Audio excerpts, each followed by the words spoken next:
เป็นจังได้เฮ้ยคือบ่มาเฮือนมาชานหลายมื้อหลายวันแหละไทยหน้าไถนา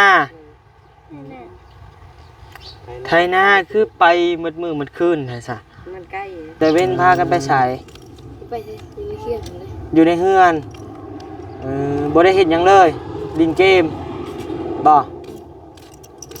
หมู่กับแม่นอยู่เนาะแต่ว่าซอยแล้วแหละก็2-3 โมงก็มาถึงคะแนนว่ายามมันค่ำอ่ะนะเฮาสิไปซอยเพิ่นเต็มที่มันก็เป็นไปบ่ได้น้องเฮาก็ยังอยู่เฮือนเด้น้องเฮาก็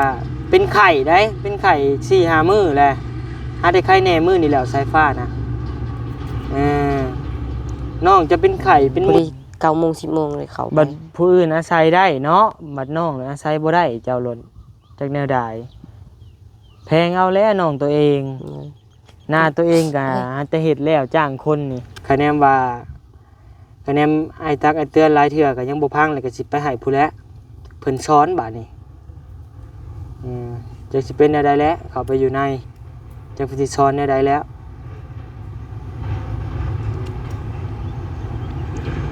คือว่าเห็นไปถ่ายคลิปนั่นนี่ลงกับถือมีดถือผ้าสิไปตีกันบ่ไอเห็นในรูปในคลิปสตอรี่นะฮะถ่ายรูปซื่อๆมันต้องมีแหละไอ้วะเห็นต้องเห็นเลย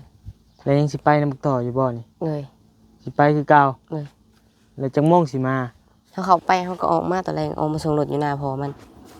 แล้วสิมาเฮือนบ่เลยหรือว่าสินอนเฮือนต่อออกมาเลยมาเบิ่งเอาแล้วน้องตัวเองนะเบิ่งกว่าเฮือนน่ะเอ้ยมันดึงดินคลาย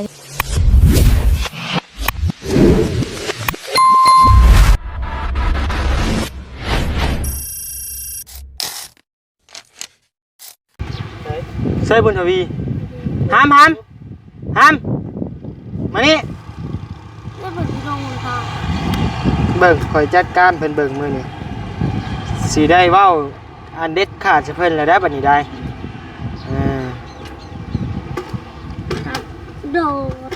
มี FC ว่าน้องเพิ่นน้องบุญทวีนี่ไปดำนาว่าซั่นไปไถนาแล้วว่าไถนาก็มี FC เพิ่นมาตอบว่าถ้าไถนาก็มานอนเบิ่งน้องเบิ่งนุ่งบ่ได้บ่ว่าน้องสายฟ้ามันก็เป็นไข้เป็นเจ็บเป็นป่วยอยู่พี่น้องเอ้ยเอาพี่น้องเอ้ยเนาะทักทายสบายดีเด้อพี่น้องทักทายสบายดีอยู่เฮือนอยู่ซ่านน้องสายฟ้าคนโก้ออดิโอบ้านท่าพี่น้องเอ้ยเนาะมาหาเพิ่นอีกแล้วพี่น้องเอ้ยแต่ว่าน้องบุญทวีมาว่าซั่นนี่พี่น้องมากับปักต่ออีกแล้วสิบ่ได้เว้าอันเด็ดขาดซะเพิ่นก่อนพี่น้องเอ้ยเนาะก็ได้ว่าเปลี่ยนได้ก็เปลี่ยนบ่ได้เลยก็สิเอาไปฝากแล้วบัดน้องสายฟ้าเนาะเอาไปฝากอยู่รักษาพกเลยเนาะแต่เฮาก็บ่มีสิทธิ์ดอกพี่น้องเอ้ยเนาะแต่ก็สิว่าเพิ่นย่านน้อยนึงพี่น้องเอ้ยเนาะก็อย่าว่าบ่นิวเด้อพี่น้องเอ้ยเนาะพอให้เพิ่นอยู่เฮือนอยู่ซ่านกับน้องสายฟ้าเฮาเนาะพี่น้องเนาะก็พออ้าวมานี่มาพี่มาพี่มาหาให้พี่เงินค่าซับได้ฝากให้พี่ไอ้พี่สิแปลงให้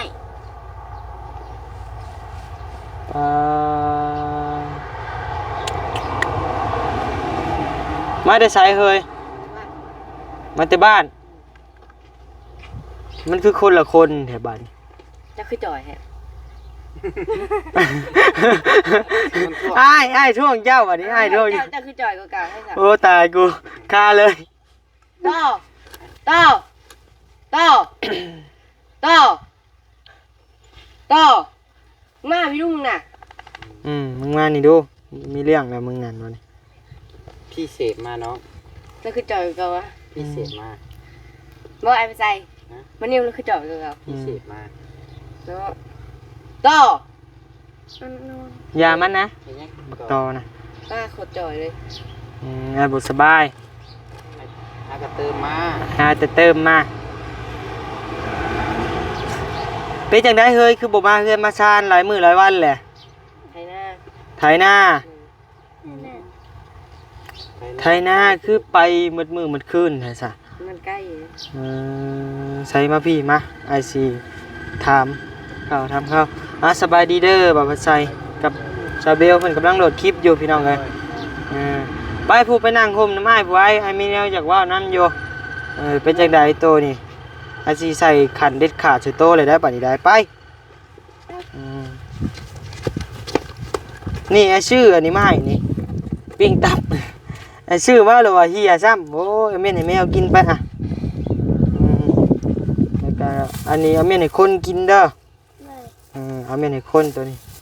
ไปเดี๋ยวอ่ะบุญทวีจะไปนั่งข้างอยู่น่ะก็ได้เดี๋ยวสิย่างไปหาไอ้ตื่มไฟนี่ก่อนไอ้อยากเข้าละใช้ฟ้าดังไฟให้พี่น้องเอ้ยใช้ฟ้าใช้ไฟคือบ่มีนี่ใช้ เต้ ใช้บ่มีหมอน้อยๆนี่ เดี๋ยว ชุมไผ่ข้าวชุมพื้นข้าวเอาพื้นใหญ่นี่ข้าวนี่ เอามาใส่กัน นี่เอาพื้นนี่ใส่รถนี่อ่ะเอาติดเองมันนี่เอานี่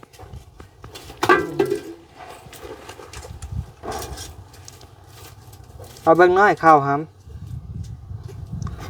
ลมคือออกหูว่าบัดนี้วะ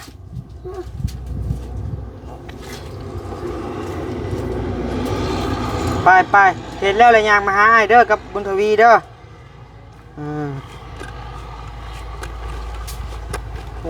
ใส่ปักต่อเบิ่งไปเบิ่งปักต่อก่อนต่อเป็นจังไดกันจิตกับใจโตเดียวนี่เป็นจังไดถ้ากันไปใส่มาได้ใส่ มาตื้ออย่างนี้เป็นเพียน ฮะ เป็นเพียน ไปยังดงเห็น เอาเงิน ฮะ เอาเงิน เอาเงินภายผักมา เหนียว ฮะ เหนียว เงินแม่เจ้าผักมาในแต่ละมือแต่เว้นพากันไปใส่ ไปสิอยู่ในเครียดเลย อยู่ในเฮือนบ่ได้เห็นยังเลยดินเกมบ่ใส่บุญทวีจะคือตัวเก่งแท้จะคือตัวอ้าย ตัวยัง ไอ้ถามแล้วบอกต่อนะ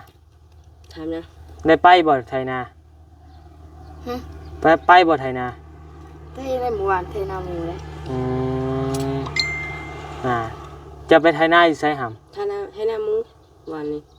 ได้มือเท่าไหร่ บริจาค บริจาค ไทยช่วยกัน แล้ แล้วก็ไปจุดไปง่อย ไปนั่งอยู่ห่มไม้ผู้ปะไปมานี่ไอ้ชิวาวกันเจ้าบุเปลี่ยนบุแปลงแล้วสิมีแนวเด็ดขาดเจ้าอยู่มาหามต่อมานี่ไอ้สิบอกพี่น้องเลยสิบอกเป็นครั้งสุดท้ายได้พี่น้องเอ้ยบาดนี้เนาะ เอาปกระตุกขึ้นเปิดระบาย เหตุจังไรแบบมันเป็นคนละคนเลยได้กับบุญทวีคนเก่านี่ได้มาพี่มานั่งอยู่ห่มไม้พี่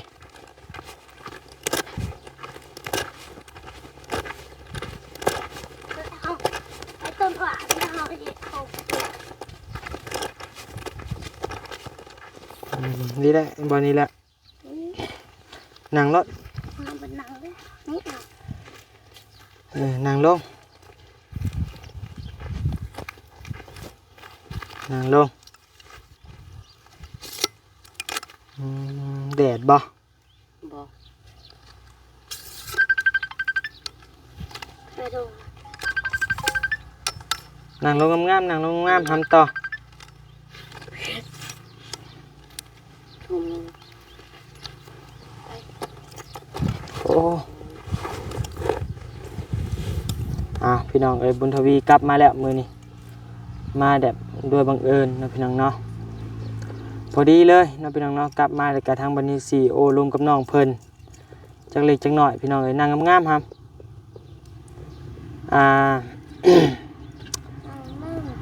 เจ้าฮู้อยู่บ่ว่าน้องชายจะเป็นหยัง ไปชิวหอย ฮะฮู้อยู่บ่สายฟ้าเป็นหยังแต่ละมือบ่ได้ฮู้เลย เป็นยัง เจ้าบ่เป็นห่วงน้องบ่จะไปบ่เป็นห่วงอยู่บ่น้องจะไปนะ ก็เป็นห่วงอยู่ เป็นห่วงจะคือบ่มา กินมากับ4 โมง 5 โมงเลย ไอ้เคยเว้าหลายเทื่อแล้ว เรื่องไปหยังก็แล้วแต่แหละไปดำนาก็ไถนาก็แล้วแต่แหละคนที่จะไปซอยน่ะจ้างก็บ่ได้จ้างเนาะแล้วก็จังใดพี่น้องเอ้ยสิว่าแนวใดบ่นิวกะแม่นอยากไปซอยหมู่ก็แม่นอยู่เนาะแต่ว่าซอยแล้วเลยก็ 2-3 โมงก็มาจังก็แน่ว่ายามมันค่ำนะเฮาสิไปซอยเพิ่นเต็มที่มันก็เป็นไปบ่ได้น้องเฮาก็ยังอยู่เฮือนเด้น้องเฮาก็เป็นไข้ได้เป็นไข้ 4-5 มื้อแหละหาได้ไข้แน่มื้อนี่แหล้วสายฟ้านะ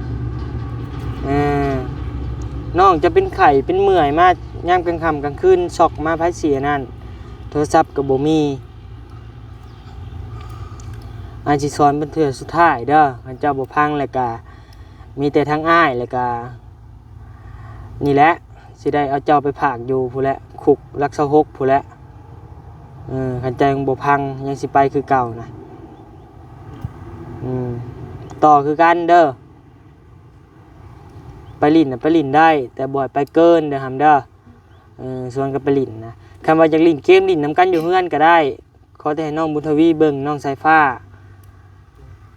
ยันน้องเป็นนั่นเป็นนี่น้องยังบ่ฮู้ความโทรศัพท์ก็บ่มีคะแนนว่าคะแนนไอ้ตักไอ้เตือนหลายเทื่อก็ยังบ่พังเลยก็สิไปให้ผู้แล้วเพิ่นสอนบาดนี้จักสิเป็นแนวใดแล้วเข้าไปอยู่ในจักสิสอนแนวใดแล้ว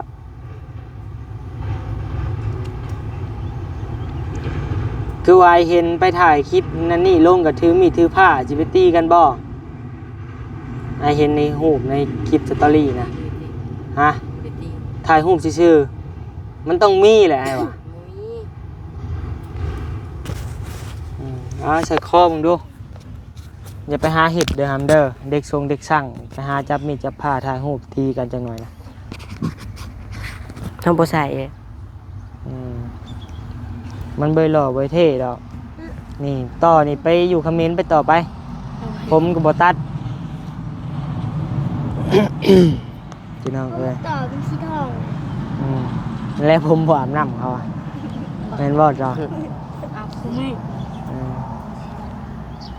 แต่ว่าบุญทวีนี่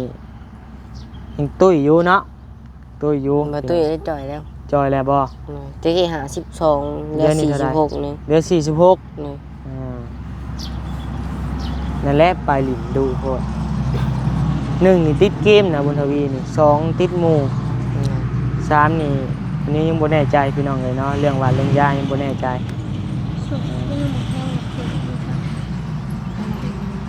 ว้าวไปไทยหน้า ไทยหน้าขึ้นไทยหน้าแล้วก็5 โมงแล้วพอดีเขาขึ้นมาบ้านพอดีก็เขาชวนเอามาจุดแป้งอ้อยอยู่นายพอดี9 โมง 10 โมงเลยเขาไป บัดผู้อื่นอาศัยได้เนาะบัดน้องอาศัยบ่ได้เจ้าหล่นจากแนวใดแพงเอาแล้วน้องตัวเองหน้าตัวเองก็แต่เฮ็ดแล้วจ้างคนนี่บ่เห็นหมู่เจ้าจักคนสิมาซอยเจ้าโดยเฉพาะกับต่อไปนำคู่มือเห็นสิมาซอย เอากระไทยหน้า ไผกับเบียดของไผของมันแล้วว่ะ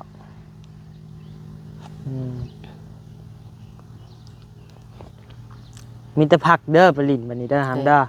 แต่แนมบ่ผักเลยอาสิเฮ็ดคือได้ไม่เว้าได้บัดนี้ได้สิได้โอ้ลมกับแม่เจ้าสิเอาไปลีได้สิได้ผักแม่นลีแล้ว 2 โมง 4 นาทีนะ แล้วสิไปไสนี่ ไปเอาเงิน เอาเงินไผ เงินบุกต่อ ไปเอาอยู่ไส ลงเห็น ดงเห็น เลย แล้วยังสิไปนำต่ออยู่บ่นี่ เลย สิไปคือเก่า เลย แล้วจังโมงสิมา ถ้าเขาไปเขาก็ออกมาตอนแรกออกมาส่งรถอยู่หน้าพอมัน แล้วสิมาเฮือนบ่ เลย หรือว่าสินอนเฮือนบักต่อ ออกมาเลย มาเบิ่งเอาแล้วน้องตัวเองนะเบิ่งก็เฮือนน่ะ เอ้ยมันยังดิ้นคลายใช่ไหมถูกวายนะ เบิ่งเอาแล้วเฮือนซานอ้าย อย่าไปดู ทีมงานเฮ็ดให้แล้ว หยุดไว้ เฮ็ดจังได๋ซั่นน่ะ พ่อหมดลายโผล่เดี๋ยวทางนี้แหละ พ่อแม่พี่น้อง FC เพิ่นก็เป็นห่วง เจ้าเลยบ่ตอบแทนบุญคุณเพิ่นเลย มีแต่เห็นเพิ่นทุกข์กว่าเก่า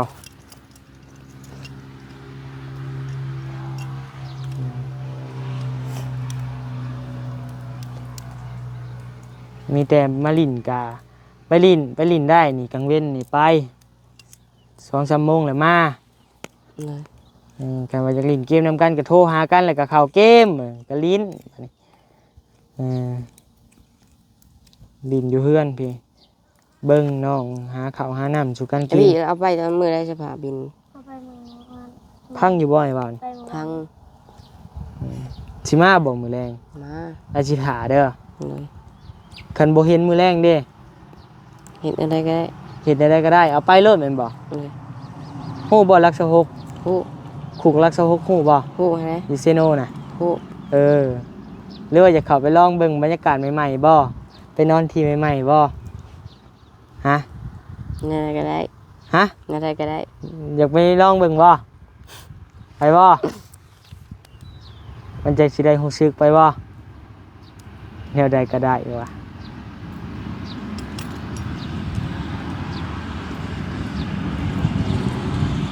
บ่ได้ย่านนะไอ้เบิ่งนี่เนาะเราบุญทวี อืม บ่ย่านนะเนาะ อย่างหนึง ย่านอยู่หักแนวใดก็ได้ เลย แล้วสิเปลี่ยนอยู่บ่เลยไปเรื่องผลิตไปยัง เปลี่ยน บุญทวีเอ้ย ต่อเลยถ้ามัน กะไอ้ว่าวนี่ก็จะให้อย่าเครียดไอ้เด้อ โดย ไอ้หักไอ้แพงไอ้จังว่าวเด้อ เลย แม่นไอ้บ่หักไอ้บ่แพงไอ้บ่ว่าวได้ไอ้บ่สนอีก เลย บ่มาหาอีก เลย เออ สัตว์โดดเลยนะต่อเลยไปจะมัน เป็นจังได๋ใช่ฟ้าคะแนนอ้ายสิเอาบุญทวีไปฝากขังนี่ได้อยู่บ่ ได้ เอาไปโลดบ่เอาต่อไปเป็นหมู่บ่ เอาไปบ่ เอาไปก็ได้บุญต่อเนาะ บ่ย่าน ไปทำกัน มาสิขังเองนะสไปบ่ให้ไปฮอดพุ่นก็ได้นะปะ ไปพี่ไปยันจะข้างบอยู่ ฮะ ยันจะข้างบอยู่ ยันอ้ายขังบ่อยู่บ่โอ้ถ่าทาย ไอ้ปัสไส้ ใช้แอปเปิลไซ เนี่ยนะไอ้ตัวนี้ถึงเมื่อจอดเล็กได้อยู่เหือนจับมือ โอ้บ่ยากเล็กดอกสมักต่อนี่นะ ใช่ใช่ เสือกมัดไว้ในกรงไม้กันอยู่แล้ว บ่อยู่บ่อยู่ เว้ มือย จุกไอ้ขาดเสือกนะ ว่าเจ้า มือเหนียวได้มือมัน ยอมแล้วซะ เห็ดกรงเล็กก็ได้เจ้าจอดมืออื่น หน้าข้างสิห้องน้ำนี่บ่อยู่ห้อง ดอก น้ำ ของน้ำ ห้องเพื่อนก็ได้บ่ แม่ อยู่ สิเอาห้องเฮือนนี่แหละ บ่อยู่บ่อยู่ ไม่ เอ้ย อยู่ บุญเอาทางหลังคาบ่อยู่ บ่อยู่อีกบ่ ช่องลมมันก็ออกได้ อี หั่ ก น ช่ แห อ ละ งบาทเถื่อนทะลุเลย ป้า ช่องลมน่ะออกได้ เป็นเรื่องตลกเขาเชยบาดนี่พี่น้องเอ้ยโอ้ยยอมและดีไซน์เสียเขาอ่ะ นี่ คนดีไซน์เสียมันเป็นอันนี้แหละเขา เขาก็ติดเพดานไว้ของหนึ่งนะ เฮาก็สินอนหั่นแหละซะ ข้าวมันไว้เพื่อให้มันกินข้าว โอ้ยตายอยู่นั่นน่ะ ให้มันกินข้าวให้มันนอนที่พื้นครั้งแรกก็ให้มันกิน ว่าง่ายๆกันยังบ่ฮู้ดอกพี่น้อง นี่ เอ้ย เรา เนาะ ตำรวจ น้อยๆฉันยังบ่ฮู้ดอกว่าเข้าไปในนั่นมันสิเป็นแนวใดนะตอนนี้ยังเป็นช่วงอยากลองอยู่พี่น้องเอ้ยเนาะอยากลองเข้าไปอยู่หั่นนะแต่ว่าบัดนี้นี่ผ่านมาแล้วบ่ไหวแล้วบัดนี้นี่บ่อยากเข้าบ่คิดอยากไปแล้วแต่กี้ก็เคยอยู่เบิ่งหนังแล้วก็เขาเห็นแนวนี้เลยอยากลองเขาแต่ก็ได้เข้าอีหลีบัดบ่คือคิดทำเลยเข้าไปในนะบ่เตียงก็เคยเข้าบ่ลี่ก็เคยเข้า นั่งแต่เฮานี่แหละ ลองบ่ ให้บักต่อลองก่อน บักต่อนี่พญาอินทร์ก็เอาบ่อยู่แล้วปล่อยมันเซเพซะบักต่อนี่ผู้หันไปอยู่กับเขมรผู้ขี่เสาคือเขมรนี่ ไปหาแม่มันก็ได้ก็ได้แม่มันก็ได้บัดมัน ให้แม่มันทนายไปไปฮอนแม่เพิ่นได้จังได๋นะครับ ไปได้ได้ คำแล้วอันนี้ มีแต่ให้บักต่อไปเอาเงินผู้เดียวได้บ่หรือจะอยู่ เงิ เฮือน น ไปซื้อโทรศัพท์มาโทรศัพท์เฮาอันนี้เขาส่งเขาโทรศัพท์เฮา สิมาบ่ มา คันบ่มาแหละคือไอ้เว้าเนาะ เลยจะนั่งทางนี่ก็ได้เดี๋ยวเขามาจังเลย ฮอดบ่ชั่วโมง หัวดอกเลยหนู3 นาที บ้าบักไก่เล่นไว้ไรตายได้อเฮ้ย ด้วย แต่ไม่จะได้ จะได้ชื่อสิได้ขึ้นไปเล่นเป็นเทวดาตัวน้อยเด้อ ใครอยู่ดอกเทวดาตัวน้อยยันทีนรก ไป สั บ่ ต ได้ ว์ บ่นิวคำเลย เออไป คืออยากเป็นเทวดา ทางความเด้อ มาต่อกันเด้อ คอยครับเด้อ เดี๋ยวให้ครับเอง ได้ยินบ่ว่านี่อืม ต่อมันเป็นเทวดาตัวน้อยเด้อ เช็ดหน้ามืดป่านนี่พี่น้องเอ้ย ไอ้ดังคือ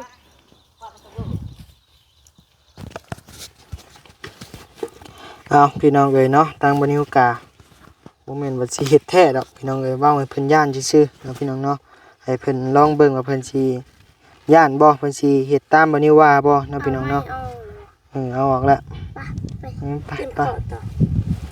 ต่อ ไปกบข้อไปอยากลองว่าน้องเพิ่นสิพังความบนิวบ่เนาะพี่น้องเนาะเอาแบบมาคู่ๆซื่อๆนะแบบบ่ได้เฮ็ดแท้ดอกเอาแท้ๆเฮาก็บ่มีสิทธิ์ดอกพี่น้องเอ้ย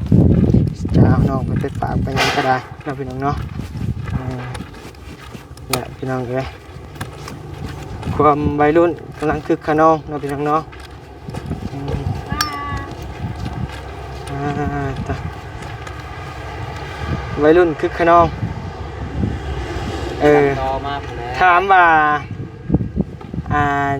เอาไปฝากครั้งนี่สิไปบ่รักษาหกฮู้อยู่บ่ฮู้เราไปบ่ไปนอนพุ่นได้ก็ได้เราชนตำต่อเลยข่อยก็ บ่มีคำเว้าต่อบักต่อแห้งคักบาดนี่แห้งมึนบักนี่มาโลดค้างโลดเพิ่นว่าเอาบ่อยู่ดอกเพิ่นว่าบาดเจ้า เราสิดื้อ คะแนนสมัยบัดนี้นี่เตะคนไปคักโลด จูบ ผมบุญทวีนะครับโอ้ ลากลากบ่เพบ่เพบอล โห เมื่อนั้น พี่น้องเอ้ยโพดโพไว รถเพิ่นนี่ได้หา บ่ได้พังจักดีเนาะบ่ให้คอยเด้อก็บ่คอย อยู่รถเพิ่นนี่มีตายยืมดอกรถ ยืมรถเพิ่นบ่นี่ อยากให้เข้า เกิดประกอบ นะ ยังใหม่อยู่ด้วยนะ เฮ้ยอ่างสายฟ้าคังลีเป็นยังเนาะสายฟ้า ไป เอาดีเนาะบ่ต้องไปรักโชคเนาะสู่มาลามไว้แล้วเนาะ ไป ไป ซื้อของก่อน ว่าอย่างเดียวอันนี้กะเมื่อยแล้วพี่น้องเอ้ย นี่ได้ครั้งบักต่อ คะแนนบัตรนี่คะแนนบ่พังนี่ก็ย่าเลยสายฟ้าเอ้ยไอ้บ่ไหวล่ะไอ้บอกตั้งแต่เฮือนยังบ่ทันแล้ว จนเฮือนแล้วคันว่าสิเอาไปขังกับบ่ย่านครับทางเบิ่งมื้อแรกนี่คอยว่าคะแนนบ่มาเลยก็สิเว้าคือได้ไม่ว่าแล้วว่ะสิเอาไปฝากขังว่ะโอเคจักหน่อยเอามาบ่เกินชั่วโมงหนึงเพิ่นว่าพังเบิ่งสิมาบ่ อย่าเฮ็ดปวกขายบ่ ไปหาเฮ็ด จมหาแนวขายแล้วบาด บ่ไหวเลย ยอมเลยบ่ ได้เสริมแบบไล่ รักนี่แหละ มันบ่ได้ได้ยืมเริ่มถอดเริ่มถอย ยอมแหละไผก็ ผู้ใดก็เป็นแนวปิดเนาะ ซอยผู้ใดก็มีแต่เพิ่นบ่เป็นตาสิแตกพี่น้องเอ้ยว่าภาษาบ้านๆเฮานี่แหล้วพี่น้องเอ้ยเนาะคันว่าเบิ่งคือสิดีแน่ก็เริ่มออกลายจักเขาสิสแกนเบิ่งอนาคตเพิ่นได้ใดพี่น้องเอ้ย จังไม่รุ่นนี่ ผู้เฒ่าแฮงนักกว่าวัยรุ่นบาด หมอติ แฮงหัวหมอแฮงเมื่อยครับโอ้ยเนาะก็ว่าซอยคะแนนบัดนี้สแกนอนาคตคนอื่นได้นี่ก็คือสิดีพี่น้องเอ้ยเนาะ ทำมิต